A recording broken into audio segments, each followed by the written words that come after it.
final process was delivered on the right side Phần sau cùng phía and bên phải. the left side. You can see the highest marginal algebra. Thấy cái đường viền nướu nè. Okay, the follow is there. I talk about our right first molar,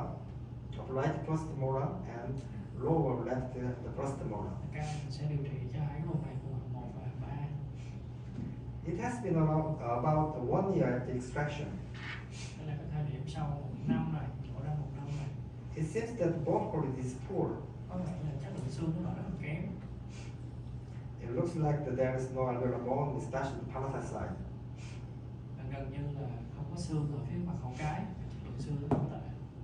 The headcore was placed by BEB condensation with bone grafting.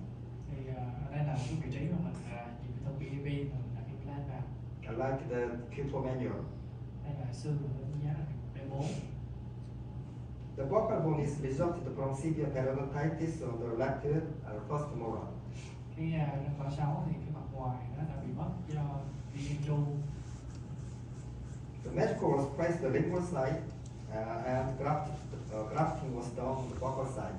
Magical được đặt vào phía mặt lưỡi và đặt cái implant vào ghép xương mặt ngoài.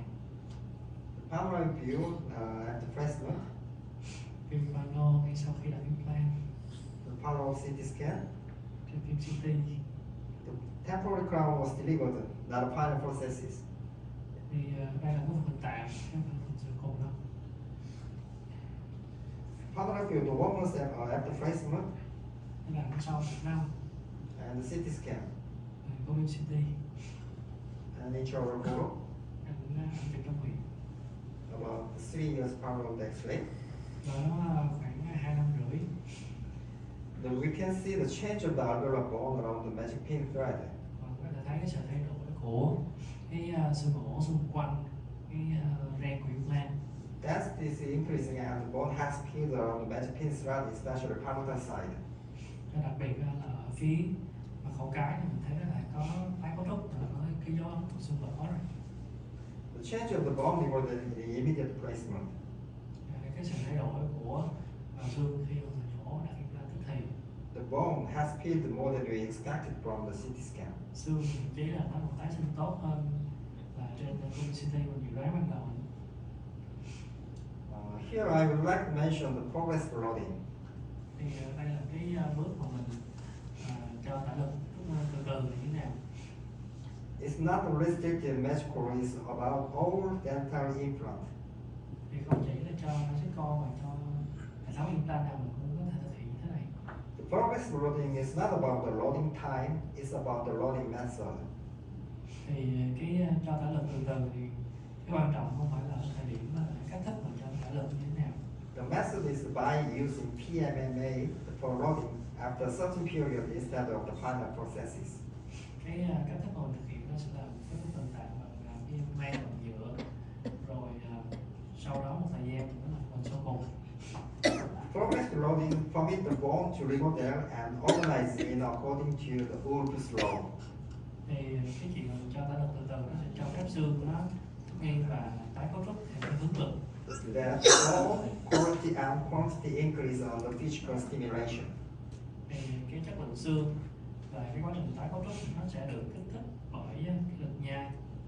The specific method is to make the occlusal contact slightly open for the first 2 months. Thường mình sẽ cho tải lực từ từ như thế này trong vòng 2 tháng trước khi mình làm phẫu thuật sau cùng. In the last 2 months, raise the occlusion slightly so that there is a slight contact on CO and no lateral interference. Thì ở cái ở gần 2 tháng sau cùng thì sẽ cho một implant bắt đầu chạm nhẹ ở cái vị trí CO không có trung tâm. After that, a shading according to the final prosthetic form for the remaining 10 months. Và sau đó thì mình sẽ thực hiện một cái mô hình gần giống với mô hình sau cùng nhất, rồi cho nó cắn trong vòng 2 tháng. In principle, it takes 6 months to deliver the final processes. 6 months. Sau đó mình đợi 6 tháng. In principle, it takes 6 months to change to the final processes. Và mình cho cái mô hình tạm đó ăn nhanh trong vòng 6 tháng thì mới là sau cùng. But considering progress loading, it should be done by PMMA at least for 4 months. Và nếu mà làm PMA nhai trong vòng ít nhất 4 tháng. So, as I said, the progressive loading is the isn't the loading time. It's just the method to increase the bone quality and quantity. Thì nó là cho tải lực từ từ, tức là cho nó không, vấn đề nó không phải như là cho nó tải lực hay không, mà là mình thực hiện theo một cách nào đó để mà xương nó được kích thích tái cấu trúc theo cái hướng mình muốn. Complete bone maturation may require about 1 year. Cái sự tái cấu trúc xương mà muốn nó trưởng thành thì có thể cần lên tới 52 tuần sau khi mình đặt implant. So patient is instructed not to eat any hard food for that time. Vậy thì trong vòng 1 năm đó, bệnh nhân nên tránh không có ăn cái đồ gì nó quá cứng. But Korean generally like hard and tough food like dried squid and light octopus and so on. Nhưng mà bệnh nhân người Hàn Quốc thì cũng thích nhai đồ cứng, đồ giòn, thích nhân xí Bắc như Việt Nam vậy. Here, let's see about the implant complication. It's not it's not magical. It's all dental implant. Một số những cái biến chứng không phải chỉ Basico mà khác nữa. If you have the experience the failure of the magical, I think it is the important concept. Nếu như mọi người thì Basico nhiều thì tôi nghĩ cái phần này cũng khá là quan trọng này. Generally, complication happen in 18 months after loading. Thường cái biến chứng nó sẽ xảy ra vào đó 1 năm rưỡi sau khi vào phục hình. Osteointegration failure can be caused by the three main factors. Thì nếu như mà nó bị không tích hợp xương sớm thì nó có thể một trong những cái lý do như sau, đó là do bị nén, bị cháy xương hay là có vi dịch chuyển. Severe compression during the implantation can cause the bone change to the womb bone. Cái việc mà bề mặt xương nó bị đè nén nhiều quá thì nó sẽ khiến cho cái vùng xương đó nó bị khử khoáng, từ xương đặc trở thành xương non. In medical, sometimes compression can happen if the medical is not placed the direction of the drilling path.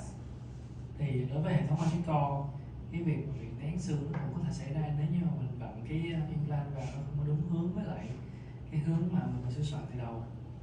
Heating injury can occur in Q1 bone. Cái cháy xương nó có thể xảy ra ở xương D1. But I mentioned the way to prevent heating injury. Nhưng mà tôi đã đề cập tới cái cách làm sao mình tránh cái cháy xương rồi đó. The micro movements more than 100 micron hinder osteogenesis. Thì những cái vi dịch chuyển như tôi nói, nếu như mà nó nhiều hơn 50 micromet thì nó sẽ gây ra kém tích hợp. So when the bone quality is poor or ITB is very low, the back protection can be needed after relief. Vậy thì nếu như mà mình đặt implant ở cái vùng xương, ví dụ xương D4 hay là implant nó lỏng lẻo, cảm thấy cái lực đòn nó không có tốt thì mình sẽ cần phải cho bệnh nhân may những cái bán ổn lợi. Early or late failure after loading is caused by the overloading. Thì nếu mà sau khi phục hình mà nó có biến chứng thì thường là biến chứng từ phục hình. This caused when the bone quality around the implant is not strong enough to withstand occlusal force. Thì thường là hoặc là implant nó bị quá tải, hoặc là những cái kết nối nó không có đủ cứng chắc để mà chịu được cái lực nhai. There are overloading impact, cantilever and power function, poor bone quality. Có một số những cái yếu tố nó có thể ảnh hưởng tới cái sự quá tải lực, ví dụ như là nhịp vói, những cái thói quen cận chức năng hay là nghiến răng, hay là implant nó bị cộm khớp ở một cái vị trí nào đó, hoặc là chất lượng xương nó kém. Every implant fixture has to be connected to multiple processes. Tất cả những hệ thống implant khác thì nó sẽ đều cần phải kết nối cái abutment nó vào lòng implant bằng một cổ ốc. This connection causes settling down, sinking down. Thì khi mình siết cái con ốc vào thì cái abutment nó sẽ được siết vào lòng cái implant. Even in an external hexa type. Ngay cả nếu như mình có dùng hex hay là non-hex thì cũng vậy. Because the internal hexa with two pieces of abutment occur most frequently and largest amount. Thì dĩ nhiên đó là những cái implant mà nó có hex thì mình vặn vào nó sẽ cần nhiều lực hơn. Laterally, these layers occurs in magical. Và đối với magical thì lực sẽ ít hơn. Because in magical, the final processes is connected in the implant itself. Tại vì cái bộ phận sau cùng khi mà thực hiện ở trên magical thì nó sẽ được nối vào cái phần gắn vào cái phần post ở trên. But I don't want to talk about this phenomenon. Và tôi không muốn đi sâu vào cái hiện tượng này lắm. What I want to say is about the post transmission. Cái mà tôi muốn nhấn mạnh ở đây là cái sự phân bố cái sự tải lực. In two-piece implant, occlusal pulse transmit to the processes first, and then transmit abutment, screw, fixture to the surrounding wall. Thì khi mà cái implant mô level thì cái lực nha nó tác động đến phần hình, truyền tới abutment, truyền tới con ốc, rồi tới implant, rồi tới xương. Okay.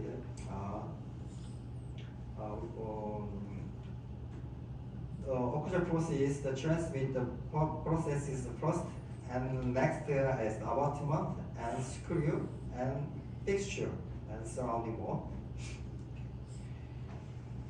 When connecting two separated objects, we must have some tolerance. Thì khi mà kết nối hai cái phẩm vật liệu với nhau á, thì nó sẽ phải có một cái độ rơ nhất định. So, if over the pulse is relieved in the tolerance between abutment and screw, and between screw and fixture. Thì cái độ rơ nó gây ra một cái vi kẽ giữa các cái thành phần này khi kết hợp với nhau. So, in excessive pulse, mechanical complication like a screw loosening, fracture, abutment fracture, and fixture tearing could happen. Những cái sự quá tải lực nó hay dẫn tới việc như là một phần nó bị lõm ốc, hay là gãy ốc, hay là tét của implant. But in magical, the pinal processes is connected to the implant directly, and its functional surface is whole length. Và nhưng mà đối với magical thì nó có một sự khác biệt là cái phần sau cùng của mình nó sẽ được gắn vào cái phần magic post ở phía trên, và sự tải lực nó sẽ truyền suốt cái chiều dài của implant. So, in excessive pulse, microfracture could happen. Thì cái việc là quá tải lực nó cũng có thể xảy ra. Microfracture means that the magic pin thread and between magic pin thread and the surrounding wall. Microfracture means that fracture between magic pin thread and surrounding wall. Nó sẽ có xảy ra một cái hiện tượng là bị gãy vi kẽ, gãy xương vi kẽ, nó cái xương ở cái vùng tiếp xúc trực tiếp giữa cái ren implant và cái vùng xương xung quanh. So, if microfracture occurs, the magic cord can be movable without any clinical sign. Vậy thì nếu như mà cái quá trình vi nứt đó mà nó xảy ra thì cái implant này nó có thể di động mà không có một cái triệu chứng lâm sàng nào. But if we place magic as protocol and do the regular checkup, Mà nếu như mà thực hiện theo đúng cái quy trình và liên quan là tái khám thường xuyên, we can achieve the good results even though the short magic cord. thì vẫn có thể đạt được cái kết quả tốt mặc dù là có thể dùng cái implant nó không có cái dài. The 7mm, the actual length is 6mm magic cord is priced. Thì ở đây mình đang dùng cái magical 7 mm dài 7mm. As part of my right after placement, right after placement, Ngay sau khi mà mình đặt implant, please don't misunderstand if now I won't place like this. thì mọi người đừng hiểu lầm là nếu như mà bây giờ thì tôi sẽ không có làm như vậy nữa đâu. The part of X-ray, it has functioned well for around 7 years. Thì bệnh nhân này đã mang cái phục hình đó tới bây giờ là khoảng 7 năm rồi. It's already 7mm magic cord too. Đây cũng là một cái magical mà mình sử dụng cái chiều dài khoảng 7 ly. And for 6 years, Sau 6 năm, it has maintained well over 7 years. mà nó vẫn thực hiện chức năng tốt sau 7 năm. Of course, I recommend the long length of the magic pin thread as possible. Dĩ nhiên là nếu như mọi người đã đặt được một cái implant nó dài hơn thì nó vẫn tốt hơn. Because that, as you know, the magic pin thread don't have the anti-rotation structure. Thì mọi người biết là cái ren của implant này nó không có cái thiết kế chống xoay. So if the length, the bone length is allowed it, I generally use the 11mm magic cord, and it doesn't allow the 9mm magic pin thread. Nên nếu như mà cái thành tích xương cho phép thì tôi sẽ luôn luôn hướng tới đặt một cái implant chiều dài 11 và đường kính nó khoảng 5.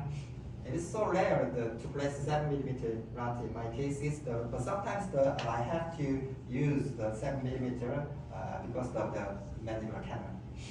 Thì hiện nay thì rất hiếm khi nào tôi nên phải sử dụng cái implant chiều dài 7, thì có thể là sử dụng trong trường hợp là cái dây kinh nó quá gần nó vào xương mổ. Yeah, okay. It will be an easy case to place now. It is an easy case if I place now. Thì đây là một cái ca mà nếu bây giờ tôi làm lại thì nó sẽ là một ca nó dễ dàng hơn. But in the early days, I was afraid of the drain depths because of the alveolar lobe. Nhưng mà ở cái thời điểm đó thì tôi chưa có nhiều kinh nghiệm, khi mà tôi đang sửa soạn tôi sợ là nó bị tổn thương. This yellow line is marginal gingiva. Of course, it should be checked visually at the intraoral site. Thì đây là cái đường màu vàng, cái đường đánh dấu vị trí của mô mềm. Đáng ra là tôi đã nên kiểm tra trước. If there is the gingival recession, we can predict the marginal gingival line from the X-ray. Nếu như mà không có bị tụt nướu thì mình có thể đặt cái implant dựa theo cái đường màu vàng này. This yellow line is a spontaneous bone remodeling line from the panoramic view. Và cái đường màu vàng ở phía bên dưới nữa, cái đường tưởng tượng là xương có thể tái sinh tới mức này sau khi mình nhổ răng. We can expect the bone would be peeled to this line from the panoramic view. Bone will be peeled around here. Thì xương nó có thể lấp đầy tới khoảng này. So measure the length from the marginal gingiva to the canal, like that line. Mình sẽ đo từ cái đường viền mô mềm cho tới cái ống kinh. The blue line will be the softest thickness. Cái mũi tên màu xanh là cái chiều dài của mô mềm.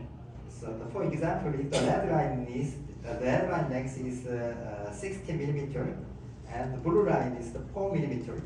Cái đường màu xanh là 4 mm, đường màu đỏ là 16. 16 minus 4 equal 12.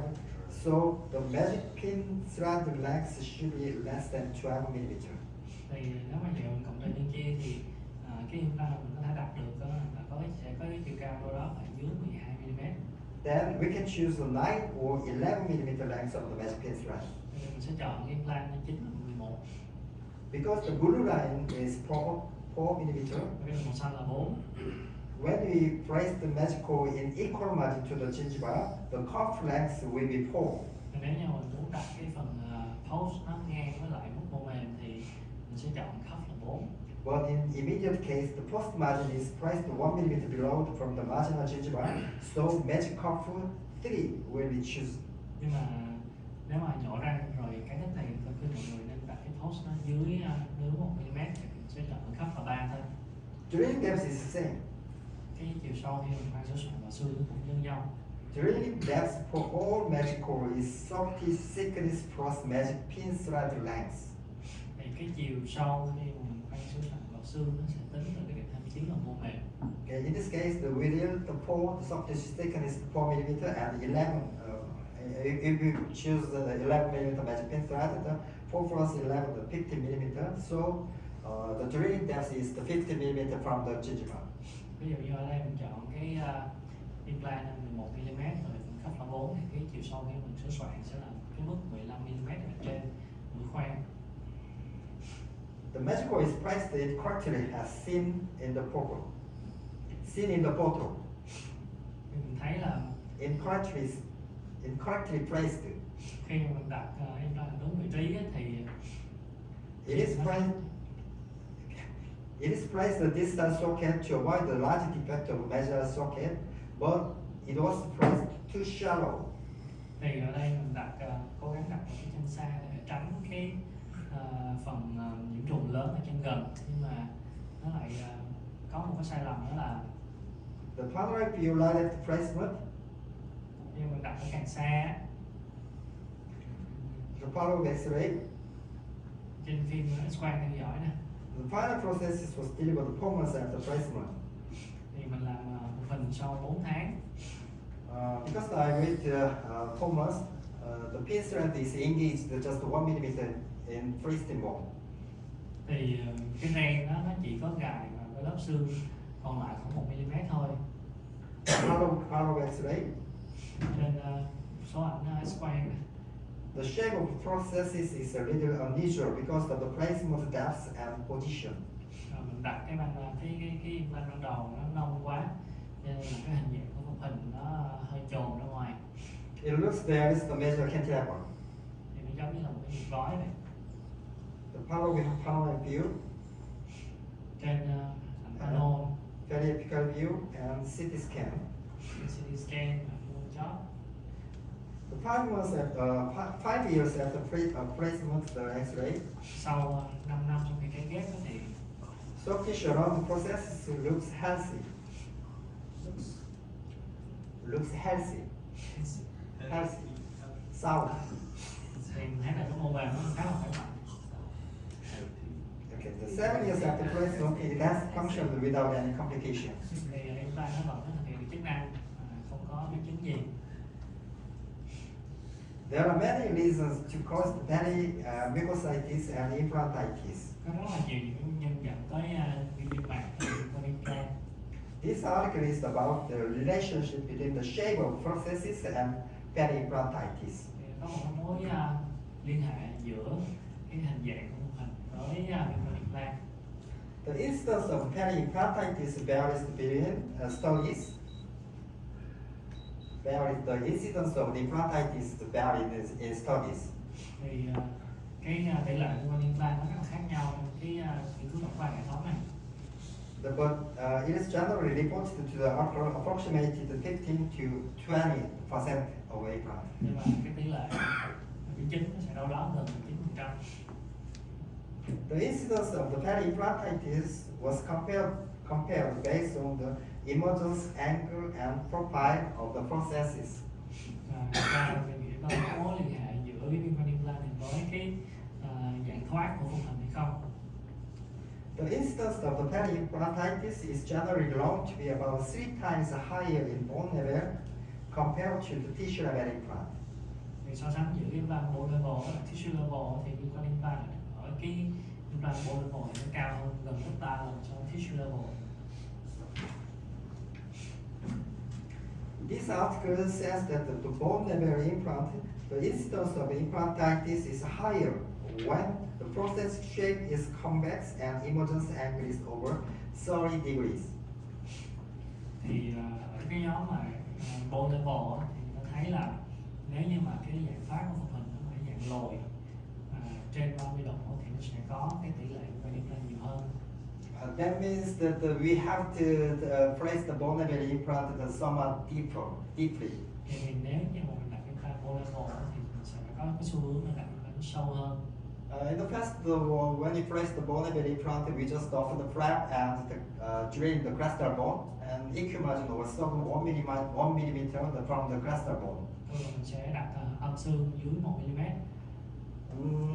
Nowadays, even though the bone level implant, it is recommended to place the 4 millimeter away from the crestal gingiva. Thì bây giờ tôi khuyến cáo đặt implant bone level ở dưới đường viền nướu tương lai 4 mm. It is time to the place deeply. Thì sẽ không cần phải đặt quá sâu nữa, mà phần sẽ tính từ đường viền nướu. So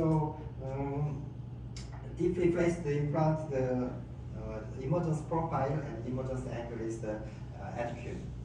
Mình đặt ở cái độ sâu vừa đủ để mà khi mà phục hồi cái dạng thoát nó không có bị quá lồi. But tissue level implant has nothing to do with that. Chỉ như là implant tissue level thì không có liên quan tới dạng thoát nữa. Although this method didn't specify the reason, Thì ở đây người ta có chỉ ra cái nguyên nhân là it is believed that the tissue level implant maintains soft tissue stability better. để cho là cái implant tissue level nó sẽ duy trì cái sức khỏe của mô bền tốt hơn. Because of the effective sealing of the soft tissue. Mình nhờ vào cái sự bám dính của mô bền. Finally, for the stress-free implant clinic, I would like to say that Thì để mà đặt cái implant nó không có quá căng thẳng thì tôi sẽ nói là medical should be placed by protocol, cái implant medical thì nó cần phải là theo tuân thủ theo quy trình. And the rolling should be done by various data. Và chịu lực dựa vào những cái dữ liệu mà thu thập được trong quá trình làm thương. And consider the process shape like the cosp inclination. Và phải cân nhắc những yếu tố về mẫu hình như là cái độ dốc của núi rãnh. And maintenance is necessary. Cái quá trình bảo trì thì rất là quan trọng. It is just to check the condition of the soft tissue of the magical and regularly occlusion adjustment. Mình sẽ phải theo dõi cái sự phản ứng của mô mềm và phải điều chỉnh khớp cắn thường xuyên. Yeah, okay. Till now, I prepared the 3 topics of the magical. Đó là những cái nội dung, 3 cái nội dung chính của ngày hôm nay. Thank you for your kind attention, and I was so glad to be here with you today. And I hope you could meet someday. Please enjoy your last trip and see you tomorrow. Xin cảm ơn quý lắng nghe của ngày mai. So, is there any question about Dạ, mọi người còn có this câu hỏi hay presentation? không?